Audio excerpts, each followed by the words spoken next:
Figure 4 Radio.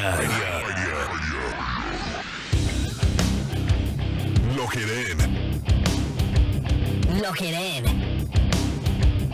Lock it in. Lock it in. Lock it in. Figure 4 Radio.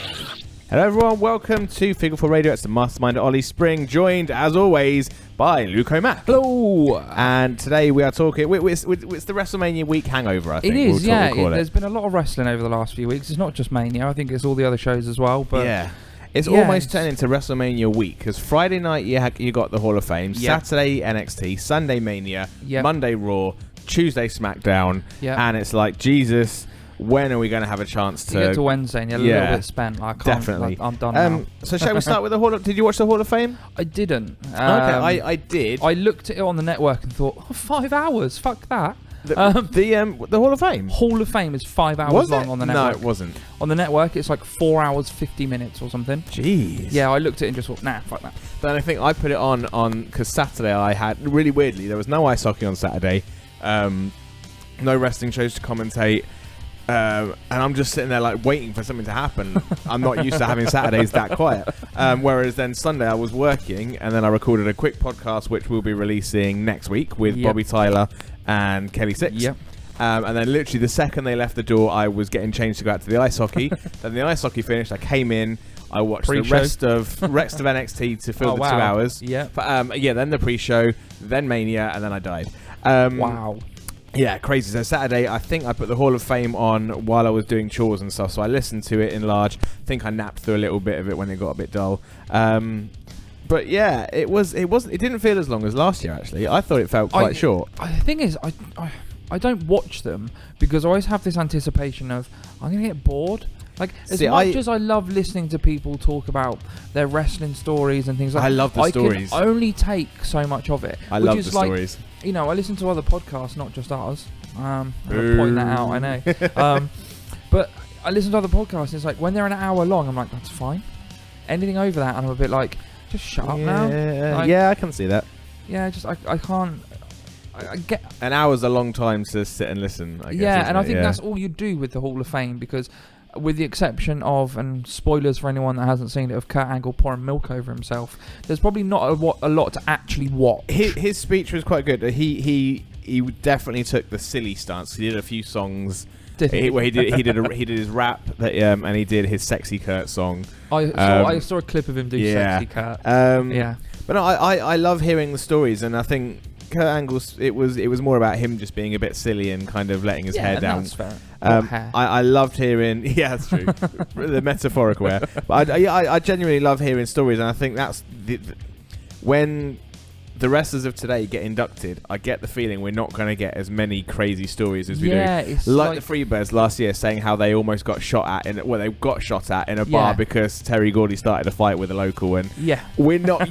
There's no way that when Seth Rollins is getting inducted, he'll be like, oh yeah, it's this time me, Roman, and Dean were in a bar, and we just started to punch up. It doesn't happen anymore. No, it doesn't. It's a completely different beast now, and when it does, it's all over Twitter and TMZ, and everyone's seen it within 30 seconds of it happening. So I think that we definitely need to make the most of these ceremonies before they get that's understandable to the Twitter generation, because we know all the shit that's gone down. You're not going to get... What story is Seth going to tell? I once got my cock out and someone took a photo of it. My dick once went around Twitter. That was fun. But no, it was all right. So then Saturday night brought us to NXT Takeover. Yes. Which to say I got in everything apart from the Bobby Roode match. Okay. The main event. I watched the main event on Monday while I was recuperating. Sanity and the other team of four. I thought Sanity looked like angry pandas. Yeah, they had they had a weird look, didn't they? Like I didn't quite get it, if I'm honest. I appreciate they're trying something, but they just look like pandas. Yeah, the gruff-voiced, hairy-faced pandas. Yeah, I mean the match was fun. I still don't quite understand how Cassius Ohno, Chris Hero has made it back into WWE, because I get that Seth Rollins is a bit chubby. I get that Bray Wyatt's a bit chubby, but they are. Seth's not chubby. What did I say? Seth. You said Seth Rollins. Did I? Chubby, Bray Wyatt. Yeah, Bray Wyatt. Could you chubby. imagine a chubby Seth Rollins? So Bray Wyatt, Kevin Owens, it's Yeah. Chris Owens, and Yeah. yeah. So I get that they're a bit on the plumpy side, Yes. but Chris Hero doesn't. He doesn't. He's not plump. He is fat, and he doesn't carry it as well. He doesn't look as good.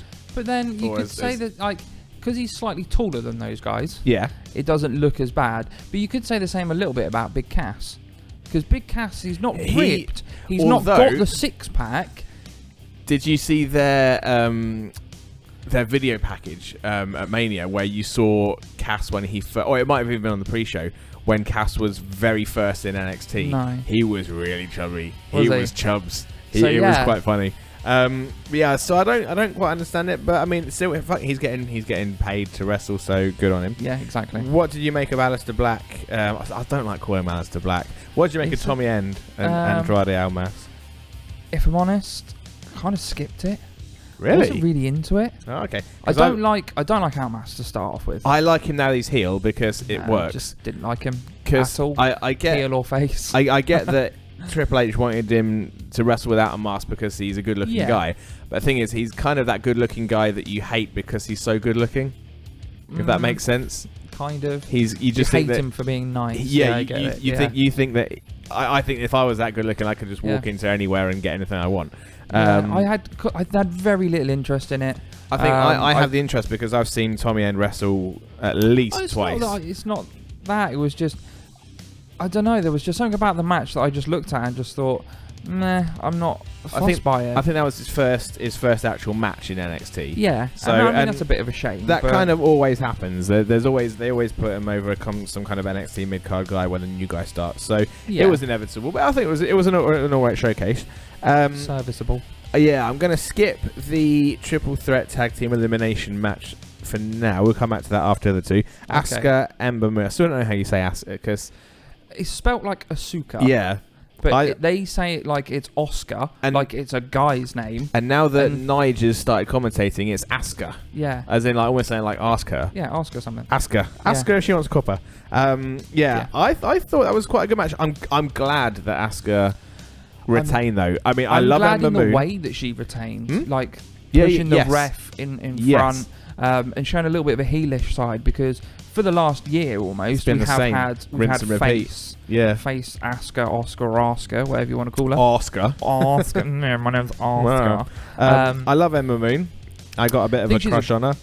Great in-ring worker. Yes. But her contacts freak me the hell out. Yeah, And I know that's what they're designed to do, but looking looking at her face, I think you're just going to rip me to pieces. I think maybe that's why I've got a bit of a crush Maybe. on her. I'm like, come rip Like me to being pieces. Yeah. dominated. I thought it was a good match. I love that It Asuka was a really good match. I hate it where it gets to the point where they say, oh, she's been the longest reigning champion ever, so therefore let's just get rid of it now. And like when Nikki Bella was the longest reigning champ, and then literally beaten by Charlotte. Like, the minute that she got the title, they dropped it to someone else. I Yeah. kind of want Asuka to really hold it forever until genuinely someone massive comes along. I don't want her just to drop it because that's generally what. But then I think the whole happens. story they've told with her, like obviously she's had it for nearly a year now. I think it's over a year because it was about WrestleMania. 330 odd days. Was or it? something. Okay, well she's had it for a Something long like time. that. Yeah, a long time.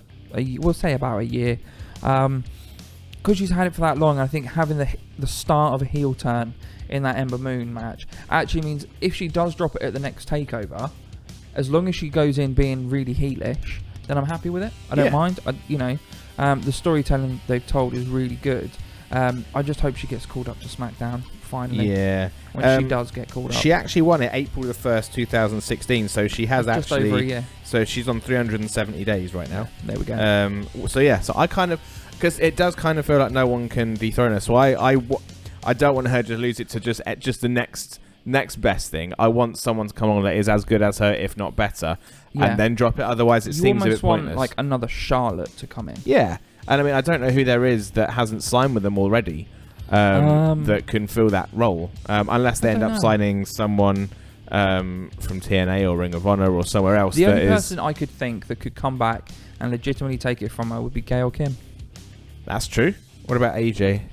Is she ever going to come back? I think with the stance that Punk has with WWE at the minute, I don't think AJ is going to come back and rock the boat between them. That's fair enough. But still, nice match. Bobby Roode, Nakamura. I love Bobby Roode. I love his music, but I don't think he puts on... He's not an NXT style wrestler, if you ask me. No, he was brilliant in TNA. I'm starting to worry that he's going to be a bit of a... he's almost a bit...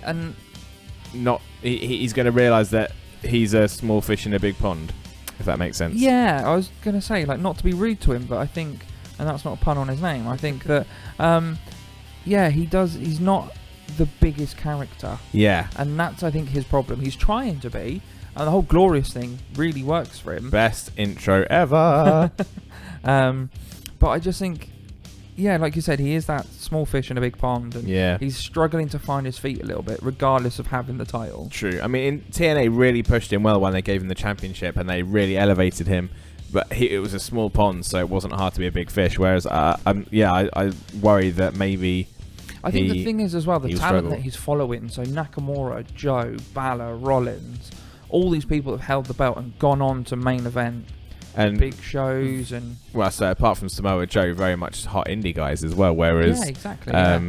Bobby Roode he came up the traditional way, I guess. He's been... Yeah, he's been around. He's quite old. I mean, I think he's almost like the Revival for the singles. He's very old school. He doesn't do flips. He doesn't do all that stuff. He doesn't really do suicide dives. Sorry, just on a fantasy booking thing. Put the three of them together. Have Bobby Roode and the Revival versus like American Alpha and Kurt Angle. Oh, I just spuffed. Yeah. Holy shit. Let's book that for SummerSlam. That is my dream match right there. That would be insane. Sorry, carry on. That was just me fantasy booking off the cuff there. Carry on. And after a quick mic change for technical difficulties, let's talk about that main event. Triple threat tag team elimination tournament tag match thing. I think best match of the weekend? Yes, completely. I think, as we were saying before, our difficulties, who would have thought the Authors of Pain could go like that? Like... They've been dominant, but they've always seemed to be like squash matches. Yeah. But this like kind of pulled them out of their element, as it were, and made them wrestle. I guess it did kind of. Well, the reason I love this match is it made sense because no matter how much DIY and Revival dislike each other, they work together to try their best to eliminate them, and it's brilliant because it's almost like they probably could have done it if they could have got on, but they got so distracted trying to take each other out that they just couldn't. Yeah, I mean, there were obviously the spots where they did team up. I think they both, in separate pairs, did each other's finishers. That was one of my favourite moments of the match really and weekend. And this is the thing, and I guess it's one of the things that casual fans can't appreciate how cool that was to see. No, if you've just tuned in as a one-off to watch it, you don't get the rivalry between the two of them. Precisely. But I thought it was brilliant. It made sense. Authors of Pain. There was the table, didn't they? They went through a table. Yes, one of them did near the end. Yeah. The fact that they were all teamed up on was brilliant. I love the entire match, and it's a match of the weekend. Thing is, it made the Authors of Pain look even stronger than they had going into it. They sold really well on certain points, but to actually come back and win it was. I actually thought at one point that it was going to be DIY. Yeah. I didn't even think during the match that Revival were going to get that win because I thought there's a chance they're going to be called up at some point. Whereas I think DIY still have a little bit of time left in NXT. Yeah. I'm still not as over with DIY as I was with American Alpha. Like if you ask if you had to tell me to pick either Alpha or DIY, I'd go with American Alpha all the way. But yeah, I'm starting to like them more. I think I really loved their match at the Cruiserweight Classic, Ciampa and Gargano. Their one-on-one. That was really good. Spectacular. They're both really good workers. I think that's the thing. True. I kind of disagree with you with the whole American Alpha thing, though. I think because of the way the tag division on SmackDown's been, I kind of actually prefer watching Massa and Ciampa. Sorry, Gargano and Ciampa. I prefer NXT American Alpha. Yes, they could potentially be my favourite tag team ever. The NXT version of them, at least. Maybe. But then NXT just does good with like Vaudevillains. Like recently, Simon Gotch has been released. Yeah, that's right. But the Vaudevillains, I love them in NXT. In NXT because the Ascension, it was slightly smaller. Love them. Because it was slightly smaller of NXT.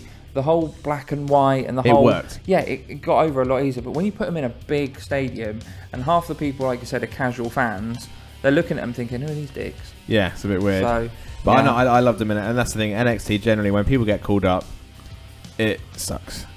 But we're going to talk about that Yes, we will. later on. Shall we get to the behemoth show of... So, was it 13 matches? 7 hours? 7 hours in total, 13 I matches. think, it was 13 to get right in the predictions. Did you watch the pre-show? I did. Cool. Let's start off with then. Neville and Aries. As far as the cruiserweight matches go, and all the ones that we've seen, it was a good, solid match. It was. It was really good, that German actually. suplex onto the back of Aries' head was gnarly as fuck. I turned to Becca after that and thought, how is he not dead? Yeah. Like, that honestly looked nasty. It did. And the replay, he literally landed on his head. Yeah. So, as far as my notes goes, was that one. And then did you notice on the finish, the Red Arrow finish, Aries kind of shuffled a little bit. And because he shuffled, he ended up having Neville's knees landing right on his chest. That looked pretty bad as well. But then I think there was a few high-end or high aerial spots that didn't pull off. Like his, was it his 450? Yeah. Aries 450. Kind of, he landed with his arms on him. Like he was just a bit too far away. He always does that, actually. Yeah. Okay. It's always something that he gets the rotation, but he never quite lands properly. So he just I think he just holds his arms out and hopes that something connects. Hits, So as long as something is. But no, I thought it was a brilliant match. I'm glad that they didn't really suffer like Kalisto and Ryback did last year, where barely anyone was in the stadium. They got their ticket. Yeah, sorted out. They let people in, and I love the fact that Aries seemed quite over with the crowd as well. Everyone was cheering him. I think like actually having him lose was the right decision for the simple fact. I guess. I didn't get the point for the prediction, but I guess. No, that's fair. But you didn't lose, so it's fine. Yeah. But I think having him lose was the right decision for the simple fact of, to the casual fan, everyone knows WWE. Not everyone's used to TNA and his work there. So actually bringing him in slowly like that is just going to make it easier for him to become even bigger than he is. So I'm going to skip the Dre for now. We're going to get into the Ambrose Corbin match first. Yeah, because basically I rewatched everything last night. And I skipped the middle bits. I literally just watched the wrestling. Okay. And when you just watch the wrestling, the show was 2.5 hours. Oh, okay. So we had 4.5 hours of filler. Yeah, pretty much. That's what WrestleMania is. I mean, I think 3 hours of it was people walking down the ramp. Although actually, and the other hour was Pitbull. Yeah. Well, no, Pitbull only lasted right. I've had a look at the timings. Pitbull was about 10 minutes. Okay. The Roman Reigns Undertaker match was about half an hour, but the post match was 15 minutes. Wow. Of Reigns leaving and Undertaker slowly doing everything. But yeah, I love the shot, the side panning shot. So when they're walking down the ramp, and you have the side panning shot, you see the sea of people behind him as he's walking. Yeah. That camera shot was probably worth the long ramp. I'll give him that. I just felt it was too long. Like, yeah, true. No, it was. But like that shot, we'll get to the match later on. But even with the trike, it just felt too long. Yeah. But yeah, never mind. So Baron Corbin, Dean Ambrose for the second year in a row involved in one of the most boring matches at WrestleMania. He's going to be known as Mr. Boring WrestleMania, isn't he? Yeah. That's the problem. I mean, I like Baron Corbin, but Dean Ambrose isn't the best person to work with him, I don't think. I think the thing is like, I think I said this in the predictions podcast last week, was there was no build to it on the SmackDown beforehand. Okay. Obviously, I don't watch Raw or SmackDown because it's not on the network yet. Yeah. So obviously, I don't know what happened. There was no build to it. And it was just like the reason it was dropped to the pre-show, I can only imagine, is because they were going to use the women's match as a toilet break before the main event. Unfortunately, so and yeah, it was that's right. And it was just, we need something that no one really worries about match to be thrown. On the pre-show. Yeah, it really was filler, wasn't it? To be honest. The match itself was. The only word I've written. I don't remember it. I've written one word in my notes, and that's yawn. Yeah. I'm surprised I didn't fall asleep in that one, to be honest, at that time of night. Anyway, the first two big pops. Both of them maybe in surprise rather than excitement. So, the Battle Royal. Yeah. Braun Strowman getting eliminated when that happened. Scott Starsbard had actual physical money on the fact he was going to win it. He was that. He doesn't part with money like often. So the fact that he put actual money on it was shocking. I think I mentioned on the live feed, the Live Mania podcast, every single person had Braun Strowman as either their number 1 or number 2 pick for the Battle Royal. Yeah, he was. Everyone had him as a pick. So, granted, it took the entire ring to clear him. Yes. But when he went out, firstly when Show went out, I was shocked because he worked so fucking hard, to get in WrestleMania shape. And it resulted in a lackluster appearance in the pre-show. I'm wondering maybe if it'll give him a SummerSlam goodbye. Maybe. But yeah, I felt sorry because he deserved more. And then Braun Strowman getting chucked out, I was like, oh shit. It's been the decline of Braun for the last couple of weeks. Yeah, he kind of looked super strong, and then he's just started buried by losing. Roman. Yeah. Well, to be fair, he didn't get buried by Roman, he got beaten by Roman. Yeah. In a way, it's kind of like what happened to Ryback. Ryback just started getting over. They built him up to monster status and then just had him lose to everyone now that he had the heat. And I worry that maybe they're building Strowman Rymark up. And Volume 2. That's it. Rymark? So Ryback. So now Ryback. that he's got this heat monster, he's got the reputation, they're now like, right, now you can start jobbing out to people and making them look strong. That'll be the complete... Like, we'll touch on it later on with Raw, but his booking's just... Yeah, it's not worked. So I wrote down the final 4 in this Battle Royal was Sami Zayn, and at this point I'm thinking, well, there we go.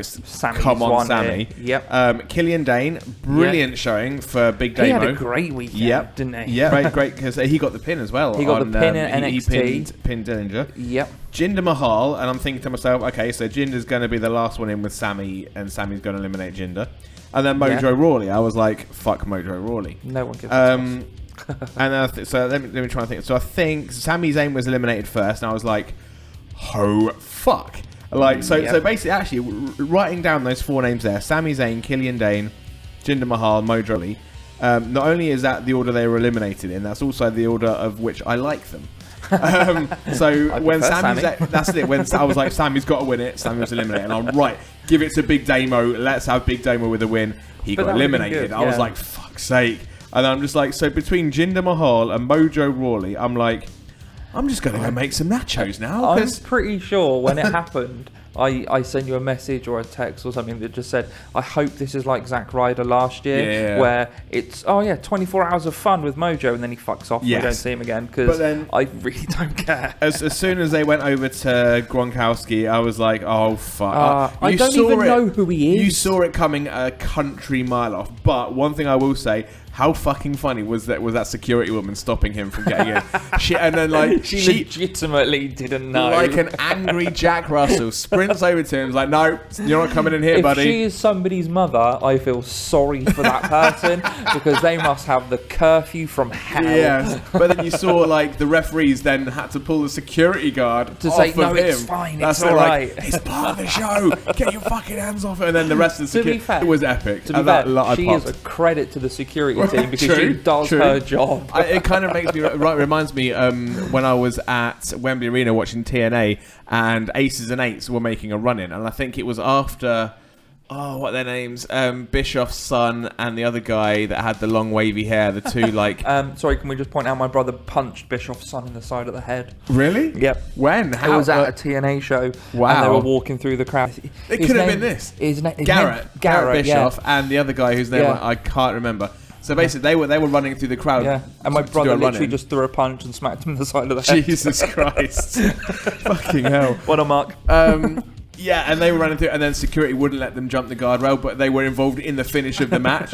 So the guys in the match, I think it might have been Bully Ray and Jeff Hardy, were just waiting for this interruption. The security, because obviously they just like, I mean, they're not famous. They're just wrestlers. like 2 bikers. Yeah, that's it. But yeah, so that security woman, fucking hilarious. And then spot of the match. Mojo Rawley won, and I screamed so loud, not because Mojo Rawley won, but because Killer Kai Brand predicted Mojo fucking Rawley.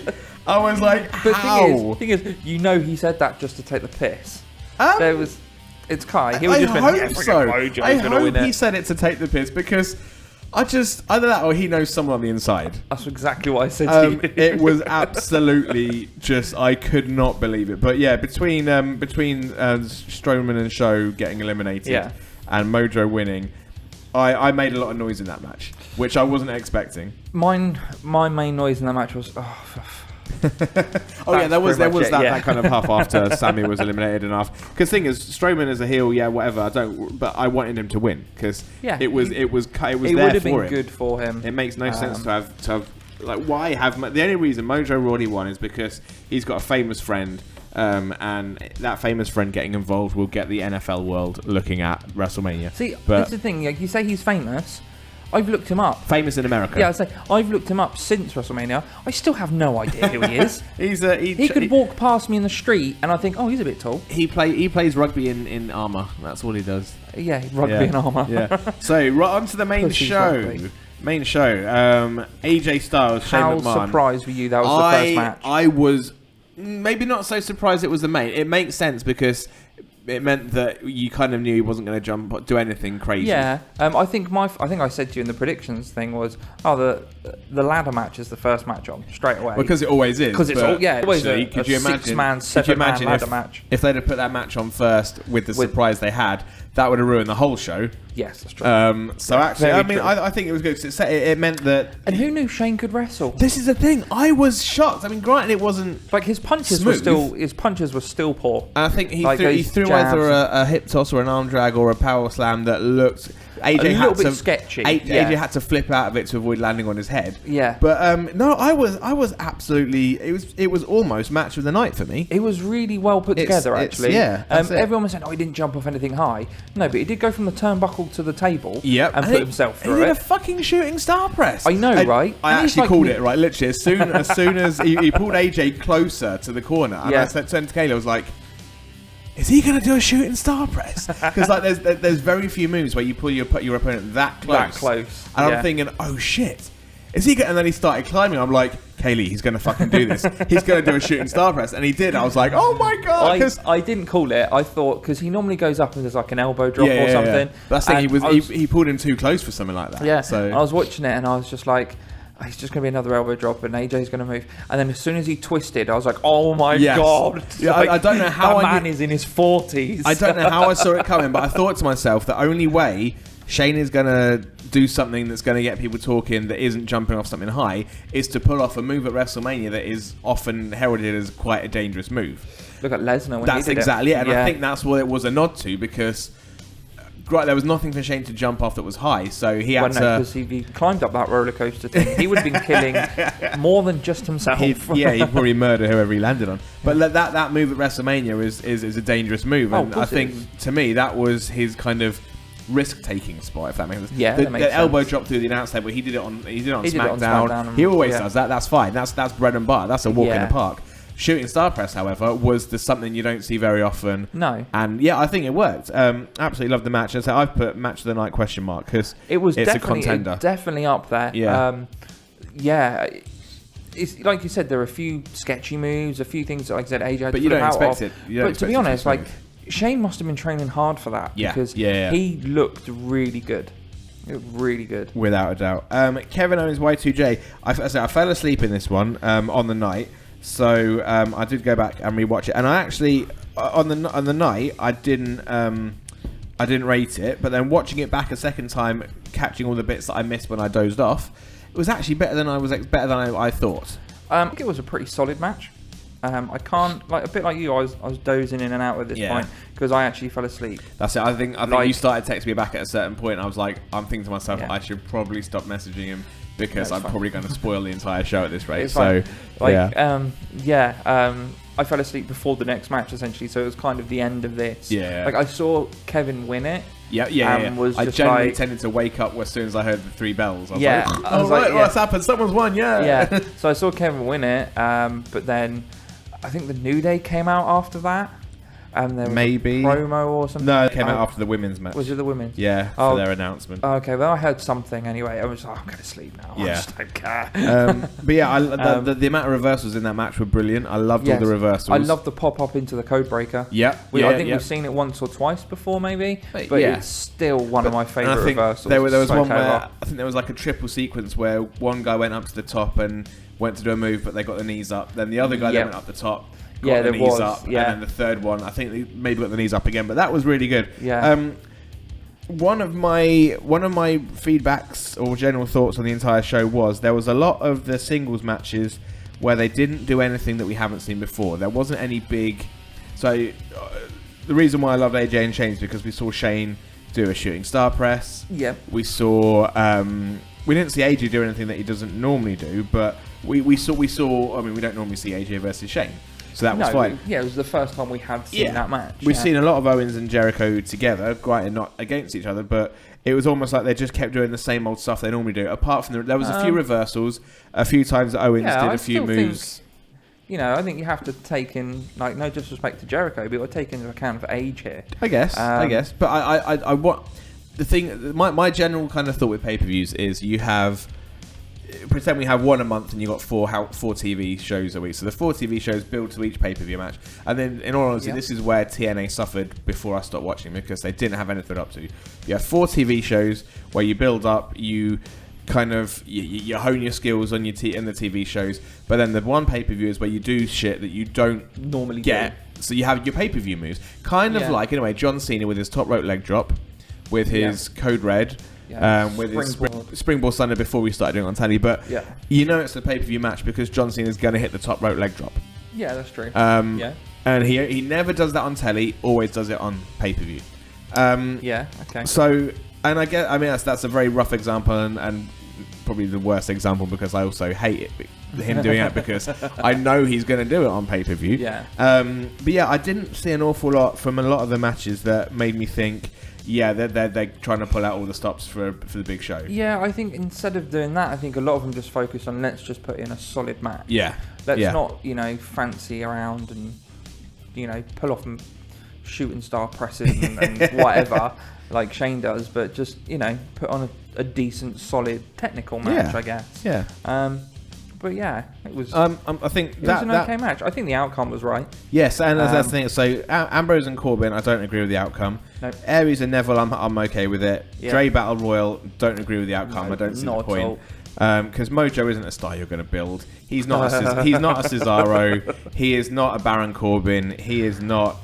He's not a Big Show. He's just. The thing is, it's not even like he won a belt. At least they gave Zack Ryder a title. They've just given Mojo like a battle royal win. That's it. But the thing is, I think the Dre is starting to become something that can elevate people. And but I if don't that's see. The case, then don't give it to fucking Mojo. Precisely, that's my point. That is my point. And I say Ambrose and Corbin. Just Ambrose can fuck off. I just don't like him. Anyway, so I'm happy with AJ won because that made sense. I'm happy that Owens won because Jericho's. I mean, everyone goes. It makes sense for Owens to win because Jericho's leaving to go touring with Fozzy. Yeah, but that's got nothing to do with wrestling. The storyline that's the thing. Yeah, made sense. So and I think we're going to get a good match between the two of them at Payback. The women's 4-way. I was surprised at Bayley winning because nobody called it. No one.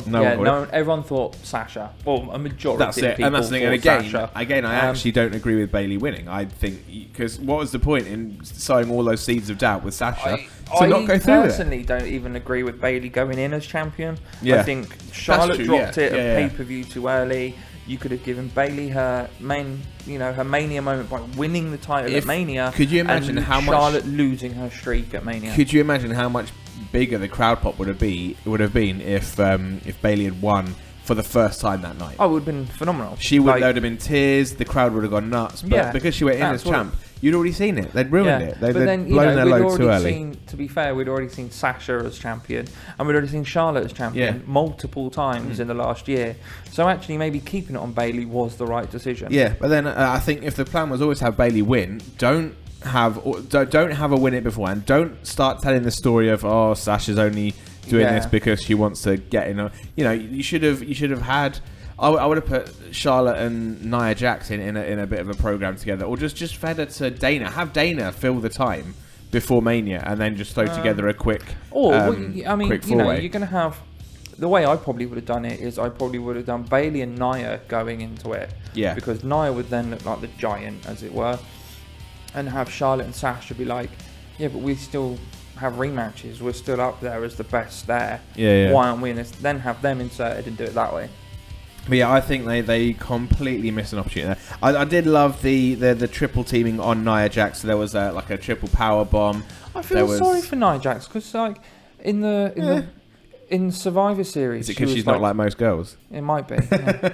She's like a man in a fucking cat suit. But like in Survivor Series, she was like the first to go. Yeah.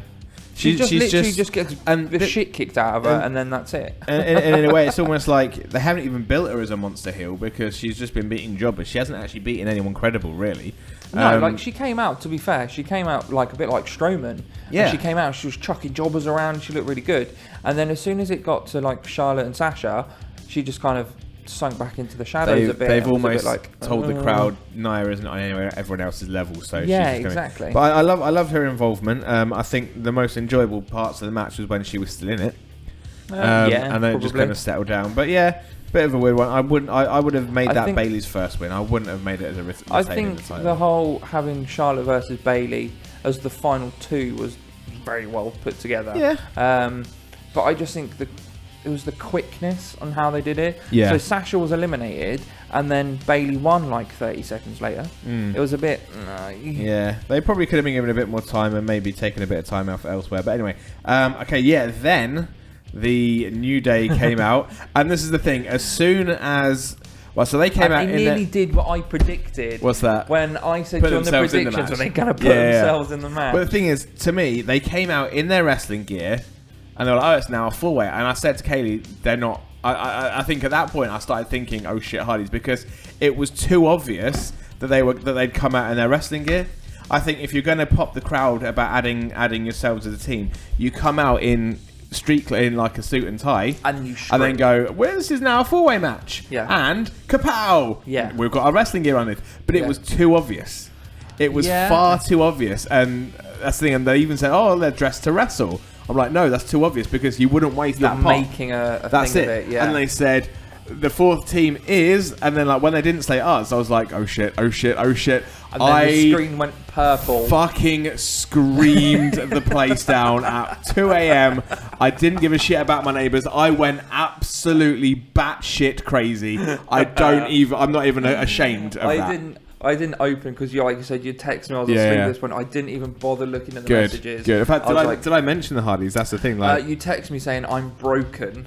Oh, okay. I'm pretty sure had I read that before watching the match, I'd be like, yeah, the Hardys. Oh yeah. So oh yeah, so I think I texted you. Oh yeah, the pre-show. I said Paul Heyman on the pre-show. I'm here to bring some much-needed sex appeal to the social media lounge. Fucking love that. That was the best. And then I messaged you at 1:57. Holy shot! Then I read shit. Yeah. And then I am broken. Yeah. And then at 4:43 a.m. you still up and watching. And I think at that point I was like, yeah, he's not. Yeah. So yeah, I honestly don't think you'll ever get a pop like that out of me again. That was. I just huge. Next level shit was what I was. Yeah. I like the fact that I know it's not full broken Matt. But a hint of Matt. Yeah. There. He's chipped.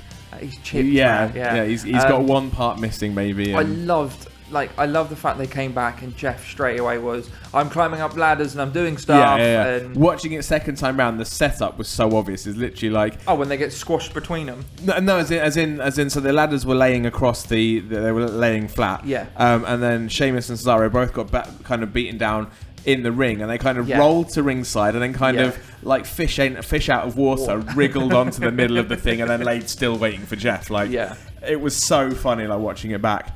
It's a shame that Jeff didn't quite land on Sheamus properly. He didn't smash both of the ladders. This is the thing. Like, I watched it and I thought, does he even touch Sheamus? But then you see his legs like smack his chest, and then he just falls back. But then I guess the guy does kind of deserve a break after the battering he took before. He got smacked in the face. That's it. I think going in, everyone was Enzo and Cass. Nobody saw that. No one. I was even saying that. I said to Kai, the Hardys will come back on Raw. Yeah. You watch it.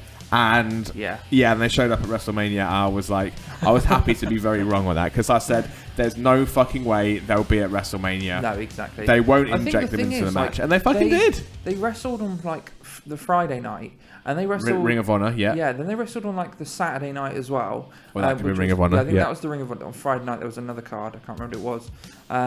And then they were at Mania, so they had like a full weekend because then they were at Raw on Monday. Yeah. Just like, so in like 4 days they've had 4 days, matches. Yeah, 4 days, 4 matches, and you've also dropped some titles and won others. Yeah. But yeah, I thought. I mean, the match was pretty damn good.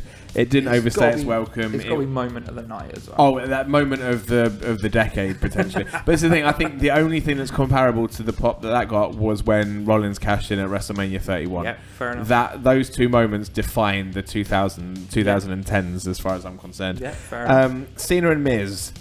One person won for the simple fact Yeah. that Cena and Nikki are leaving TV. So what's the Miz going to do now?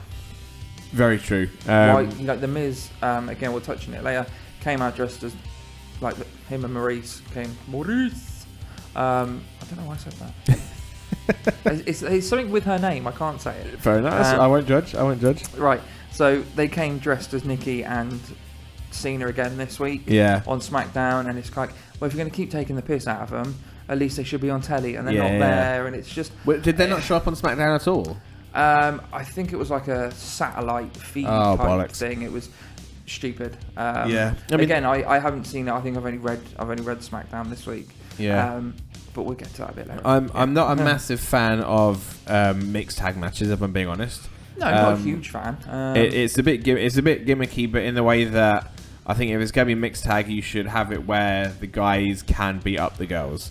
If you ask me, because otherwise it's like one guy gets beat down, he makes a hot tag, and you're happy for one person game, but then automatically the other person has to tag out, and it changes it. It kind of makes it all a bit clunky and a bit awkward. And I think it was just the thing that really got me was like the double 5-knuckle shuffle. Yes, the cheese finish. It was just the cheese ball finish, shite? And then the proposal. I mean, this is the thing. Everyone knew it was happening. Yeah. So it wasn't a surprise when it did happen. No. I mean, I'd have been more surprised if it didn't.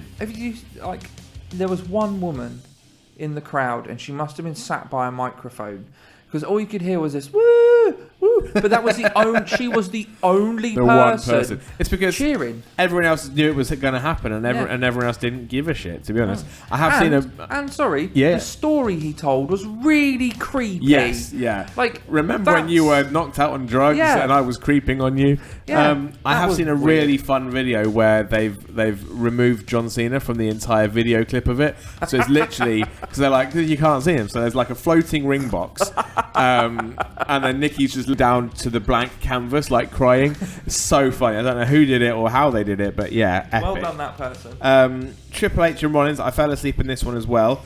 I would have fallen asleep. Yeah. Had I not already been asleep, I didn't think it was that great. I've written down nice psychology, and it was because he went up for the knee, which was fine. And I love the way they played up on the way that Rollins first injured it in the first place with the sunset flip thing. Steph going through a table. Hats off to her. Yeah, it's a big thing. I wouldn't do it. If I'm going for a table. I probably would if I was on WrestleMania. I wouldn't go for a table, sod it. Regardless. I often think that tables almost look like they break your fall. So I like, especially like if you look at when Bubba Ray went through like a stack of 2. Yeah. It almost it does look like it cushions your fall a little bit. But it's still. I mean, I know it's not the thickest wood, but it's still hitting the concrete pretty hard. True. I think in this one the right guy won.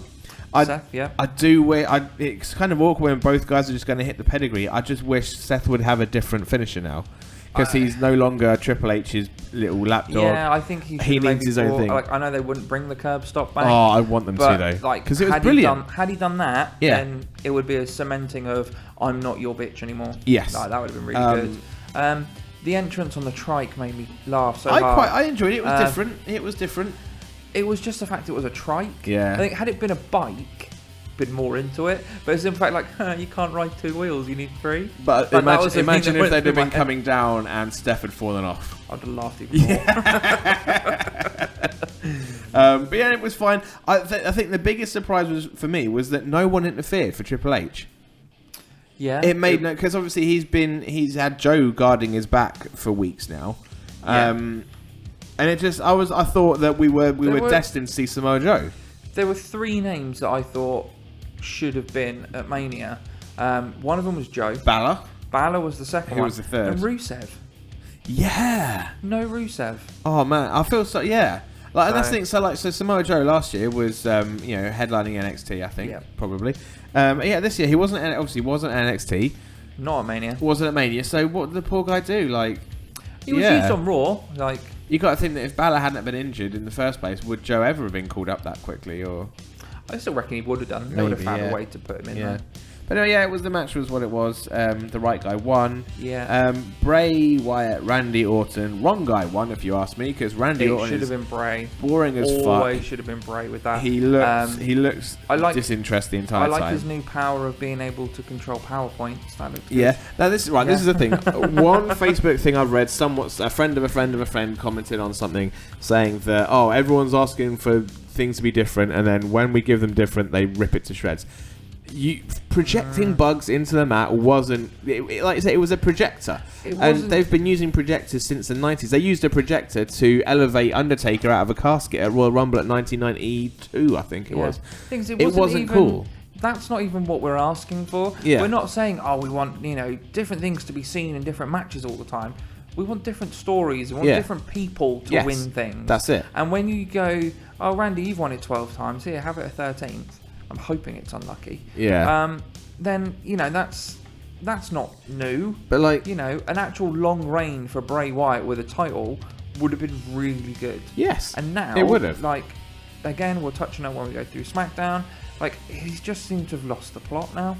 Because I think you're right. When you look at what Bray Wyatt's done in the past, he had that hologram that he used at Hell in a Cell once, which was quite cool.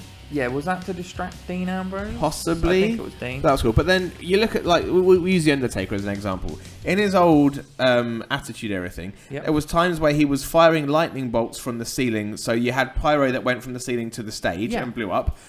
That was better than a projector, and that was in the 90s. That was in the 90s and the noughties. He was setting people on fire. Again, that's better than just projecting stuff. It wasn't cool and innovative.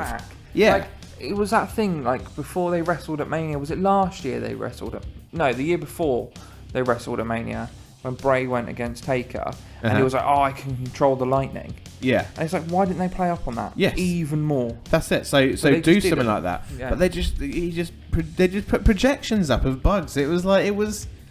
Yeah, okay, it was just grim, a bit, but it was childish. It was really childish. And I say probably the most disappointing match of the night, because especially when Bray Wyatt went on record saying, I feel sorry for anyone having to follow us on Sunday. Like, well, why? Yeah, not anymore. Yeah, gonna say.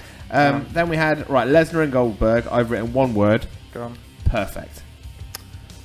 Absolutely perfect, because I mean, I'm not saying perfect as in the best wrestling match ever. I'm saying for those two guys with the storyline that they've told, perfect match. Was it about 5 minutes? About 5 minutes. I couldn't have asked for any more. It was big move after big move. That's it. It was spear, jackhammer, F5. German. Yeah. I love it when they got to 10. That was brilliant. Oh yeah. And that's the thing. So they did. It was that's the thing. It was perfect. So Lesnar flew straight out the blocks. German. I'm like, yes, this is good. And then all of a sudden, spear. I was like, shit. Then he hit him with the jackhammer, and you were like, "Oh my god, he's going to beat him." That was so. The two pops from me from the card was Hardy's coming out and Lesnar kicking out of the jackhammer. I think the thing is, like, we said this last week. Like, I had no interest in it whatsoever. Yeah. But throughout the night, as it got closer and closer to the end, and I was like, "Is it going to be last or whatever?" Actually, watching Lesnar win, I was actually, "Go on, Lesnar."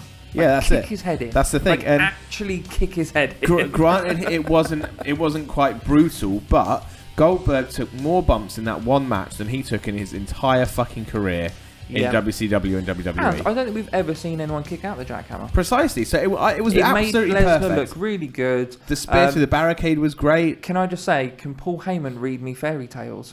Because that intro where he sat down and made it like a fairy tale was amazing. Yes. I think one thing I've put somewhere, maybe even on Twitter, one day I just want Paul Heyman to come out and say, "Ladies and gentlemen, my name is Paul Heyman and I am a certified G and a bona fide stud." Because it's just, if he ever does that, I will die happy.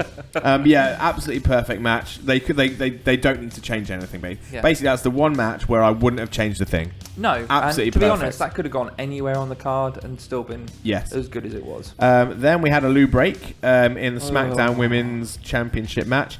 I knew that Naomi... I mean, I don't know why I predicted Alexa, because I knew Naomi was going to win it. Yeah. Thing is, that was like a lot of my predictions. I thought, I'm going to predict the opposite to what I think. Kaylee went with that, yeah. You know, for the simple fact of I want them to throw a swerve and actually prove my prediction right. Yes. Yeah. So yeah, it was a standard match. Some fun spots. I can't remember any of them though. Again, it was really quickly. It was like, here's a finisher, here's a big move, Pow, here's pow, a finisher. pow, pow, done. Yeah. The only thing I didn't like about the match was Becky's cornrows. She's gone from looking what hot was that? to looking like trailer park mama. Like, you know, like, oh, Really? just, Really? like, Get like, that trailer, really? you know when like your friend goes on holiday to Malaga, Comes out with a braid. Yeah, that's it. Comes back with all braids because someone was doing it for €5 on the beach. Like, I got my hair braided for €5. You Oh, look like an idiot. You look like an idiot. Yeah. No, I'm with you on that. And then the main event. I'm glad this was the main event actually. Reigns versus Taker. I actually fell asleep in this one on the night, and I fell asleep in it on the rerun as well. Now, I'm probably going to get a lot of stick for this. Well done to Reigns, first of all, for carrying Taker through that match. Because Taker was not at his best. No. We said before this went on, before we started recording, Taker should have finished like 5 years ago. Well, no, you said that. Okay, I said that. Fine. I think Taker should have ended his career in Mania about 5 years ago. So end it on a high, so burn out rather than fade away. Yeah. No disrespect to the guy. What he's done in wrestling is phenomenal. Yep. And the whole hashtag thank you Taker and the crowd getting behind him is 100%, you know, deserved. Yeah, exactly. Yeah. But I think Reigns did more than carry Taker in that. Okay. Well, I mean, he couldn't carry him when he was trying to do the reverse tombstone. He balls that up to no end. I think that was Taker's fault. Anyway. Yeah. I think, you know, Roman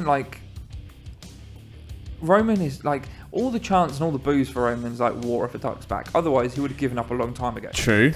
But he's getting paid. Like, not being funny. If I got paid the amount he did, I wouldn't care what people said to me. If you went into your job every day and there were hundreds of people going, "You're shit. We fucking hate you. You're shit," all day, that would get to you. Like, you know. I guess. Yeah. So props to him for that. But I actually just think the whole match itself was boring. Like, it was. The simple fact it was announced just before it started of, this is now a no disqualifications match. That's the thing, all of a sudden, you're going to lever each other with some chairs for a couple of minutes just to kill some time. Selling how Undertaker's going to get beaten down, basically. Yeah, exactly. I love the spear through the announce table. That was probably the best part of the match. Because it looked like a big hit as well, and I think that's fair enough. Took Undertaker out. But yeah, all right. Now, I mean, I think there's a very good chance that me and Hustle Malone might end up down to discuss this at some point on our podcast. Okay.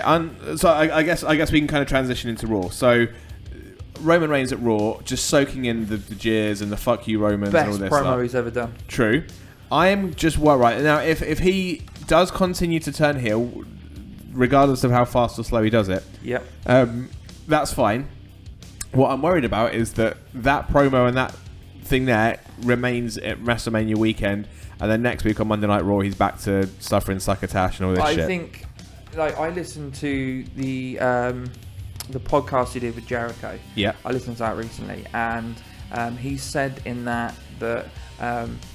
you know, guys who go to the wrestling shows go to have a good time. So if you go there with your mates and it's cool in front of your mates to boo Roman Reigns, then Roman Reigns is saying, just boo me. It's fine. It's not a problem. The people who boo me, when I do turn heel or if I don't turn heel, whatever, you'll stop booing me. So actually, I'd rather you boo me for me being me. Yeah. So like the Kurt Cobain thing of I'd rather be hated for who I am than loved for who I'm not. Yeah, kind of. The thing is, I don't feel like he's being himself. I think Roman Reigns is portraying a professional wrestler. Roman Reigns is not a professional wrestler right now. If that makes sense. I think he's playing the role of professional wrestler. I think I'm kind of coming around a little bit into the Reigns camp. Like, I'm not going to lie. I've shit on Reigns before and said, oh, he's crap, rah, rah. But I think recently he's got a lot better. I mean, if you can actually go back to the Figure 4 Radio archives on YouTube, youtube.com/F4TV, there's a mastermind analysis of Roman Reigns. And basically, I was starting to rally for the guy. And that was back at the time where he was still feuding with Triple H, except he was starting to fight back with chairs and he was attacking Triple H. I think he kind of needs a little bit of a Braun Strowman style character. He needs to be. I think he calls himself the big guy, but he needs to be the big guy. I think if he's gonna be the baby face, he needs to be believable and not just cheer for me because I'm the good guy in this. He needs to be more relatable, I think, and that's all the top baby faces are relatable. You can Yeah, I guess empathise so. with them. You can sympathise with them. Yeah.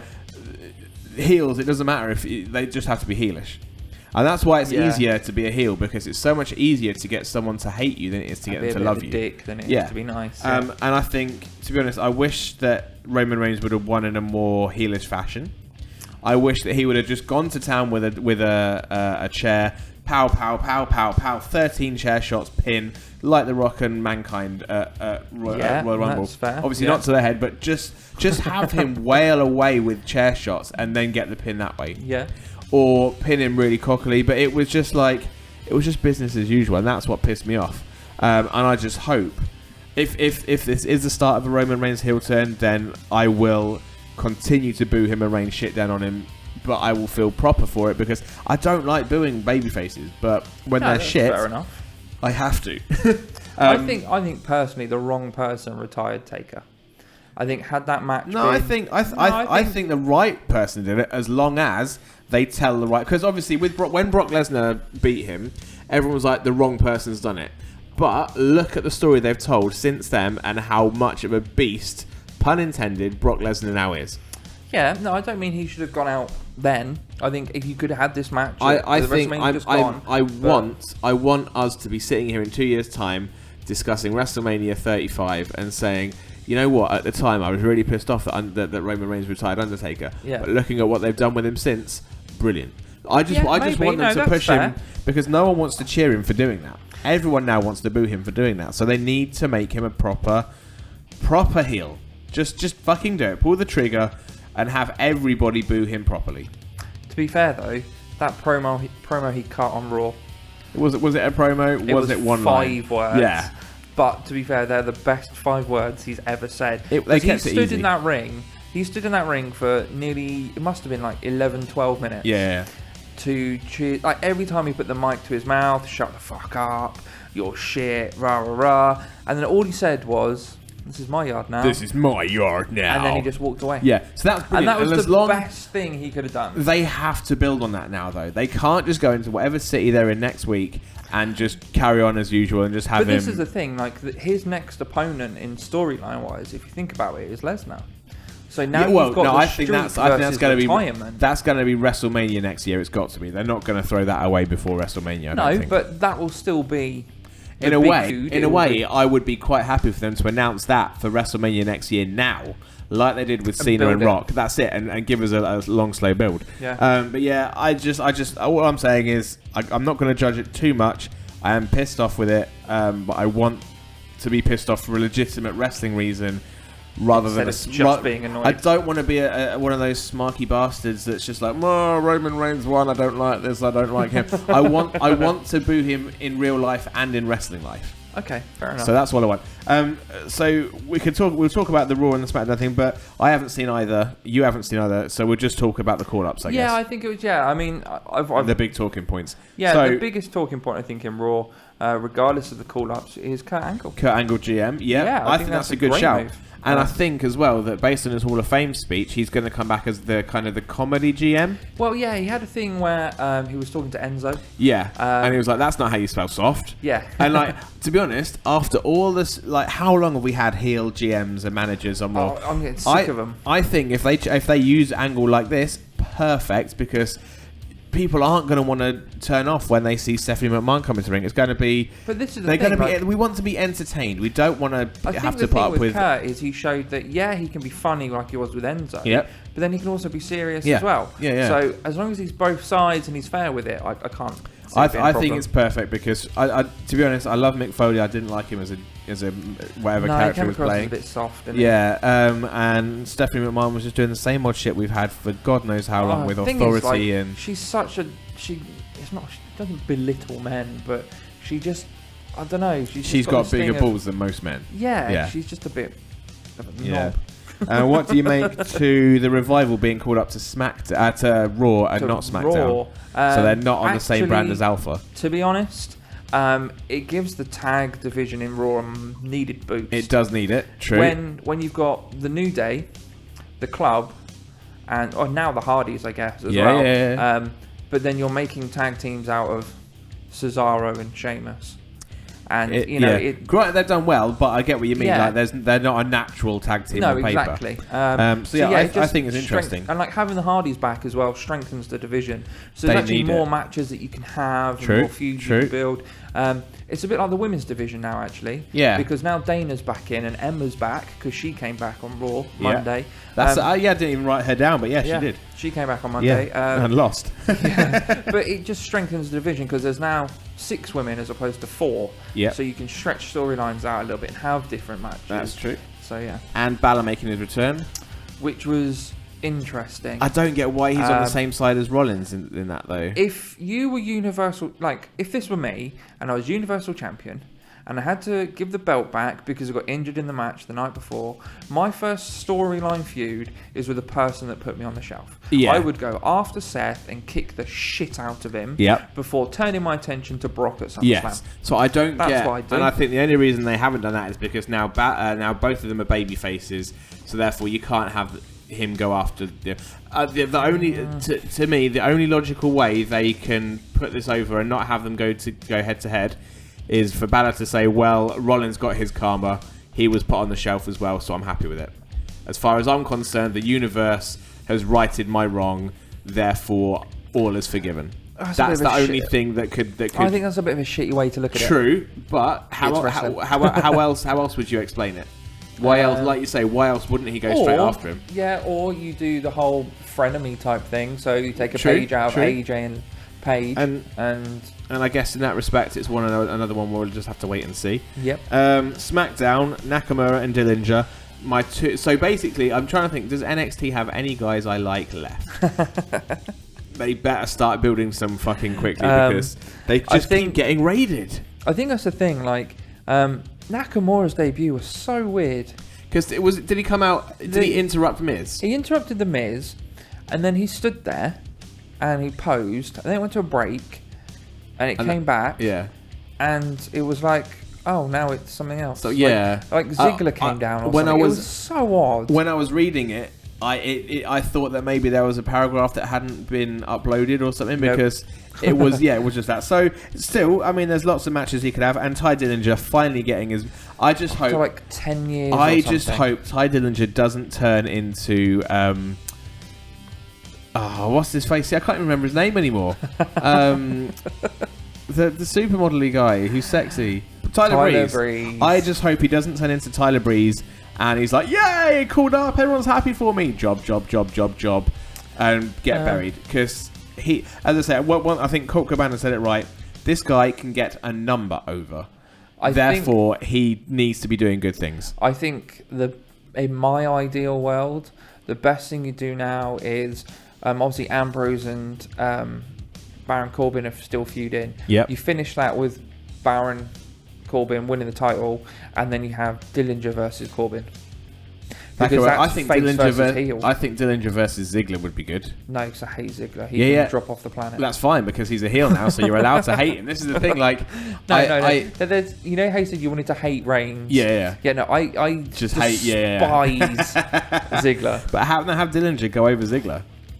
Yeah, I'd be happy to see that. Because that would be a good match as well. Yeah, no, that's good. While Corbin picks up the title from Ambrose. Yeah. But then stick Dillinger and Corbin in a feud for the IC. Because I'd love to. Like, I think, like you said, it's been a number of years that Ty Dillinger's been.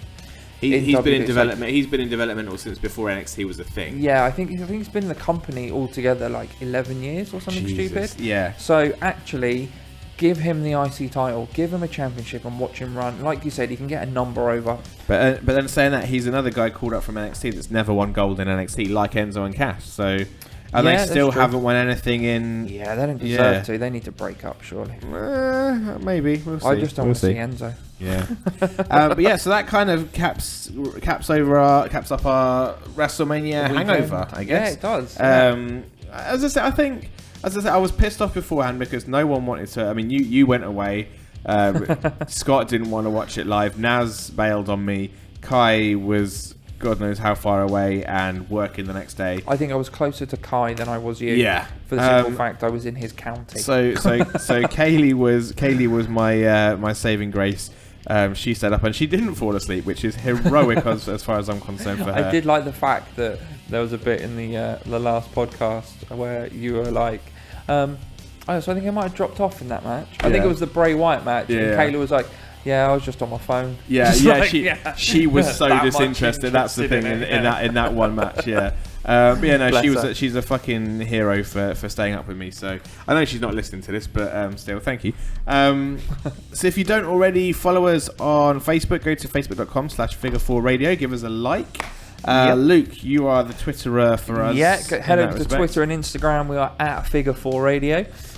We try and post as much as we can with news, rumours, updates, you name it. We try and get there first. And by we, if of course it's you. Yeah. But I mean, I do have my own personal You do Twitter, indeed. which is at F4R_Mastermind. You can follow me on there for some random ramblings. There's been a bit of ice hockey on there recently because the season's coming to a close.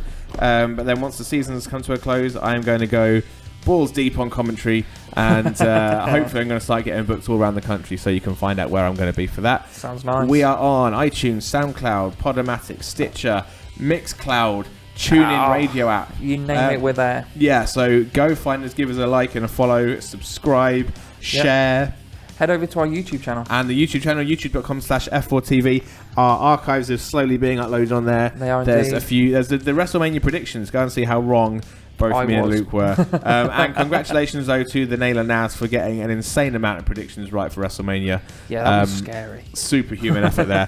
But, folks, next week we're back with Bobby Tyler and Kelly Six, the collective team of Tyliner.